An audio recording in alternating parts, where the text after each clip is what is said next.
Bonjour à toutes et à tous, aujourd'hui je vous retrouve pour une nouvelle vidéo, puisqu'aujourd'hui je vais vous faire la critique du dernier film de Zach Cregger, le film Weapons évanoui. C'est donc un film américain, comme je vous l'ai dit, réalisé par Zach Cregger.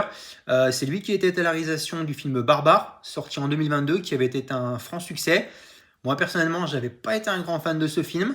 Plus récemment, il était à la production du film Companion, que j'avais beaucoup plus apprécié, qui était un très bon film d'horreur de cette année. Côté casting, on va retrouver Julia Garner, qu'on a pu voir dans la série Ozark, dans le film Appartement de 7A, qui est un préquel du film Rosemary Baby.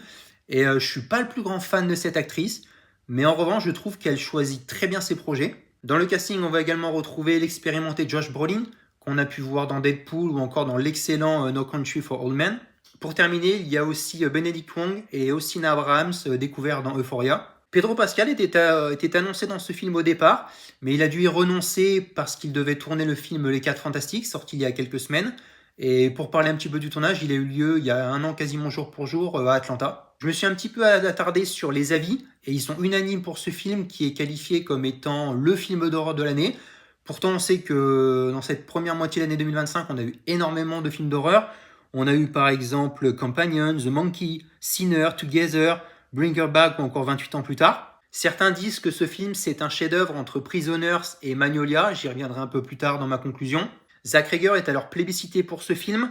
Il avoue s'être fortement inspiré de l'œuvre de Paul Thomas Anderson, l'œuvre culte. On peut clairement affirmer que grâce à cette troisième réalisation, Cregger devient l'un des nouveaux noms importants du cinéma de genre américain, par exemple aux côtés de Jordan Peele, de Robert Eggers ou encore de Ari Aster.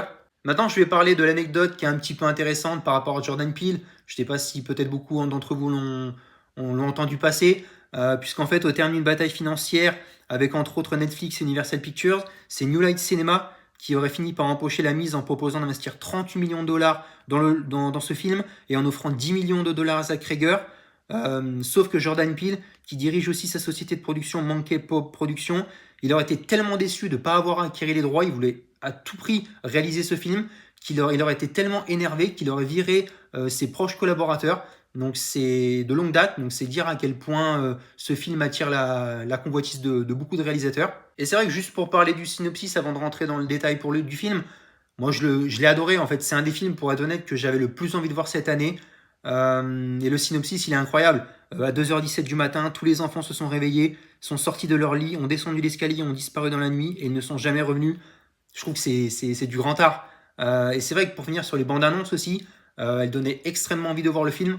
Après, c'est toujours le problème des bandes annonces, elles en dévoilent beaucoup trop, mais en tout cas, elles étaient très intéressantes, elles donnaient clairement envie de voir le film. Donc, le film commence sur une classe vide, sauf un, tous les enfants disparaissent sauf un. Aussi, quand on voit les enfants courir, la façon de courir, je trouve qu'elle est folle. L'enseignante qui a vu quasiment tous ses élèves s'évaporer, elle est choquée, elle est même traitée de sorcière. Je trouve que la mise en scène technique de la caméra est très intéressante sur elle, puisque beaucoup de plans sont faits dos à elle. Je trouvais que c'était une bonne idée, parce que ce film c'est un vrai thriller horrifique contemporain, on pourrait dire, et qui prend son temps au début, donc ça c'est plutôt une bonne chose. Il va y avoir le cauchemar de Justine, donc elle s'appelle comme ça l'enseignante, suivi d'un jumpscare assez flippant, je m'y attendais pas du tout. Il va y avoir ensuite une autre scène dans la voiture où une personne mystérieuse va venir lui couper une mèche de cheveux qui est aussi assez flippante. Il y a ensuite le point de vue d'Archer, qui est donc le père d'un des enfants disparus, qui est furieux de la situation et qui mène sa propre enquête.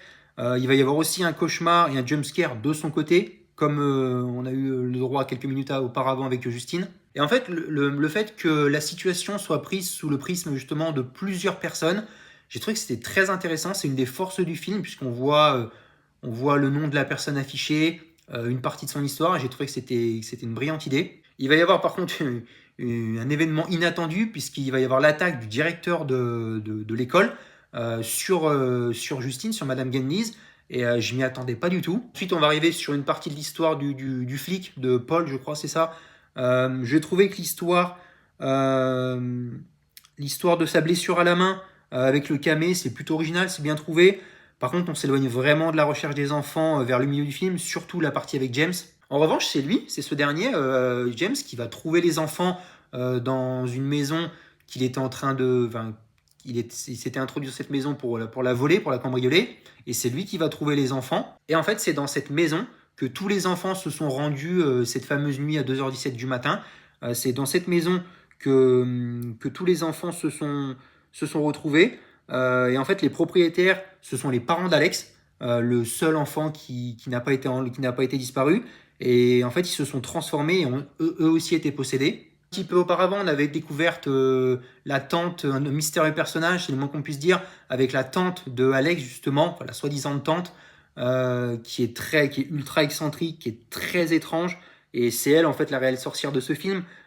C'est terrible pour ce petit garçon qui doit nourrir et qui doit s'occuper de tout le monde. Donc quand il est dans sa maison, il s'occupe de ses parents qui sont possédés, il s'occupe de tous les enfants qui sont possédés. Parce qu'en fait, tous ceux qui passent le seuil de cette maison finissent par être possédés. Parce qu'un petit peu avant, c'était Marcus, donc le directeur, comme je vous l'ai dit, qui avait attaqué Madame Gendiz, et parce qu'il avait été victime du rituel de cette fameuse tante de Alex. Et donc c'est elle qui était derrière tout ça, comme je vous l'ai dit, et qui a attiré tous ces enfants en fait, elle avait demandé à Alex de récupérer des effets personnels de chacun des enfants pour pouvoir ensuite, en faisant son rituel mystique, occulte, et grâce à sa petite cloche, pouvoir les posséder et les attirer dans la maison. Après, l'avantage de ce film, c'est qu'on comprend tout assez aisément. Il y a beaucoup de flashbacks, et encore, comme j'ai dit, beaucoup de plans sur beaucoup de personnages différents.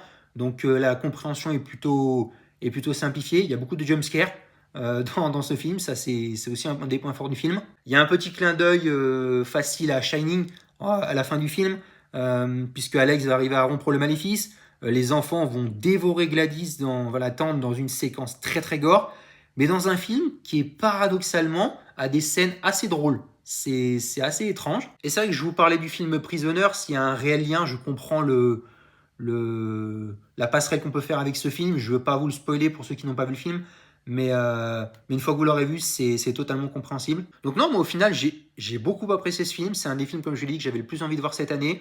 Je l'ai fortement apprécié. La mise en scène est très intéressante. Le fait qu'on passe d'un personnage à un autre, je trouvais que c'était une des forces du film.